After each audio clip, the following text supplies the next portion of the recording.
Hello বন্ধুরা, good morning. আশা করছি তোমরা সবাই ভালো আছো, আমিও ভালো আছি। তো আজকে ছিল খুব স্পেশাল একটা দিন, কারণ আজকে ছোটো মাদের বাড়িতে ছিল পুজো। তো এই যে আমাদের সবজি কাটা কমপ্লিট হয়ে গেছে। আজকে সবজিতে ছিল আলু, পটল, পুঁই শাক, সয়াবিনের ঘন্ট আর খিচুড়িটা আগে রান্না হয়ে গিয়েছিল, আর এই যে সবজিটা বসিয়ে দিয়েছে। তো আমাদের পুজো স্টার্ট হয়ে গেছে, বরণ করে নিচ্ছি মাকে। আর যদিও পুজোটা হয়েছিল সন্ধ্যাবেলা, ঠাকুর মশাই বসে পড়েছেন আসনে পুজো স্টার্টিংয়ের জন্য। আর এই যে দেখো আমাদের পুজো কমপ্লিট।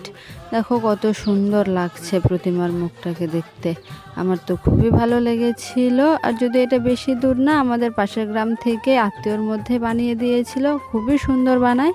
তো পুজো শেষ, এবার খাওয়া দাওয়া স্টার্ট হয়ে গেছে। ভাইরা আগে খাচ্ছে, ভাইদের খাওয়া শেষ হলে তারপর আমরা খাবো, কেননা লেট করিনি, যদি বৃষ্টি পড়ে তখন আবার সমস্যা হতে পারে, সেই কারণে।